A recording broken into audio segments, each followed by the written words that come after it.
Madam President, Prime Minister, Chairman, Ministers, Excellencies, ladies and gentlemen, dear friends. It is an honor for me to take part in this conference in the beautiful city of Batumi, where we celebrate the 10th anniversary of the Eastern Partnership. This year also marks a milestone for other key events in European history, which give our discussion a broader perspective.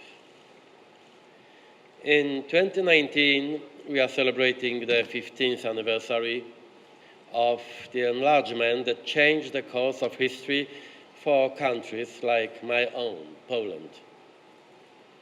And this year also marks the 30th anniversary of the collapse of the Soviet domination in Central and Eastern Europe that started inter alia with the demonstrations in Tbilisi in April 1989, the first partially free elections in Poland in June, and culminated with the fall of the Berlin Wall in November. This is where one reflection comes to mind. You remember when the Russian president said in 2005, "We should acknowledge that the collapse of the Soviet Union was the greatest geopolitical catastrophe of the century." Today in Georgia, I want to say loud and clear, the collapse of the Soviet Union was a blessing to Georgians, Poles, Ukrainians, as well as to the whole of Central and Eastern Europe. And I am convinced that also to Russians.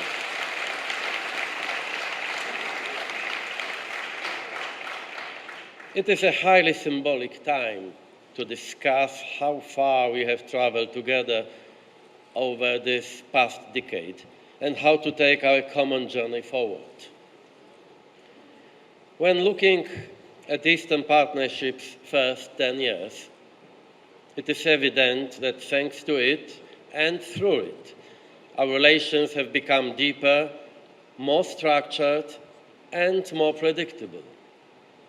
We have concluded association agreements with Ukraine, Georgia, and the Republic of Moldova, a comprehensive and enhanced partnership agreement with Armenia, a new framework agreement close to completion with Azerbaijan, and a more transparent engagement with Belarus. All this has opened a wide range of new opportunities. Together, we have worked to reinforce our economic ties.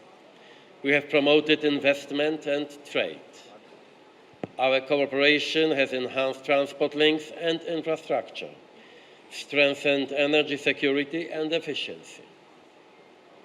We are now harmonizing our digital markets. We have promoted education. By 2020, we aim for more than 80,000 youth exchanges. Visa liberalization for Ukraine, Georgia, and the Republic of Moldova has seen millions of visa-free trips, which has a major impact on the lives of our citizens. Most importantly, though, is this partnership has allowed for contacts between our people to grow and deepen. As a Pole, I have always been fascinated by the richness of cultures of your nations. I was never in doubt that you are part of the great European civilization. Today, also thanks to the Eastern Partnership, this obvious truth is being discovered by Europeans from the western part of our continent. Here I would like to recall one of the great Georgian classics, Varza Pszawela. Zog zgonia rom nam dwili patriotyzmi, et sina achm de goba cosmopolitisms, magram es szedł do ma. Hoveli nam dwili patrioti, kosmopolitia i zerogorc hoveli gonieri, kosmopoliti patriotia. Some people think that true patriotism excludes cosmopolitanism. This is a mistake. Every true patriot is cosmopolitan, and every genuine cosmopolitan is a patriot. Cosmopolitans serve their country and seek to uplift it intellectually, materially, and morally. His visionary words, now over a century old, resonate as a warning against an isolationism that is on the rise in Europe and globally today.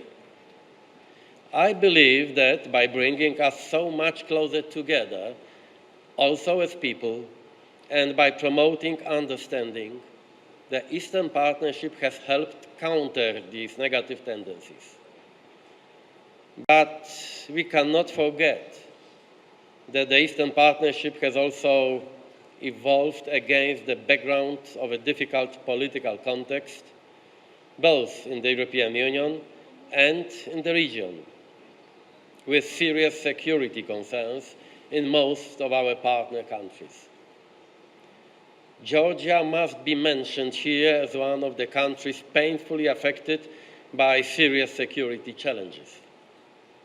And even if the Eastern Partnership was not designed as a conflict resolution mechanism, it is a community of values and principles, and as such, it has strived to support stability in the region and to support your country's ability to withstand pressures. The Eastern Partnership was created and has always been an initiative of peace, not aimed against anyone, with an objective to establish ever more prosperous societies with good governance, a strong rule of law, and efficient justice. There are many questions about the Eastern Partnership future. And your future EU membership is not the only one.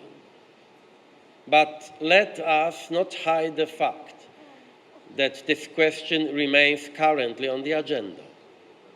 There are many in Europe who have doubts about further enlargement. I don't have any doubts, as was the case for the European Union itself more than 60 years ago.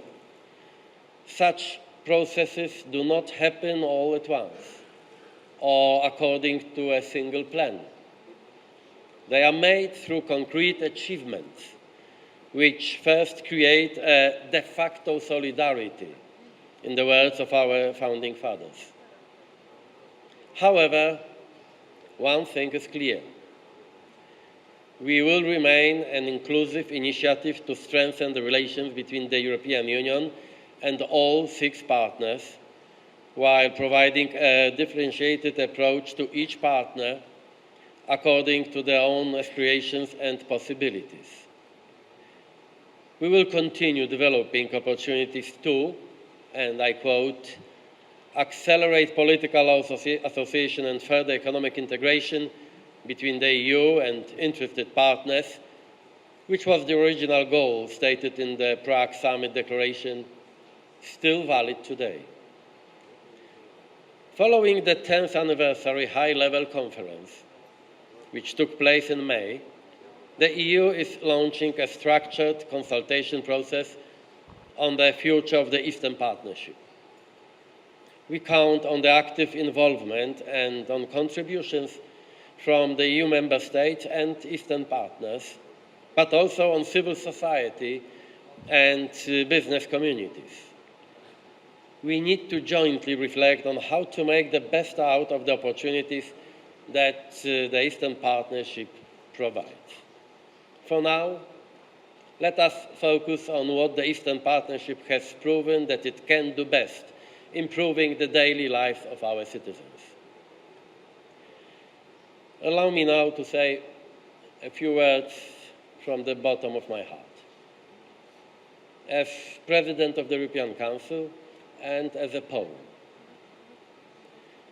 For me, Georgia is not only an important partner of the EU.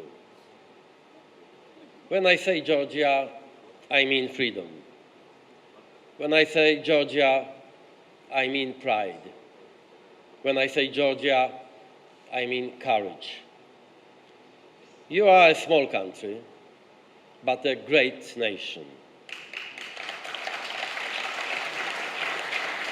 You have achieved impossible things because you were, despite all the differences, united around a common goal that was a free, independent, and modern state. You have astonished Europe and the whole world. I call on you with an earnest appeal. Don't let yourself become divided. Only when united will you endure, like the whole of Europe. Damo ukidebel data visu pal sarkatfelos gaumarjas. Thank you for your attention.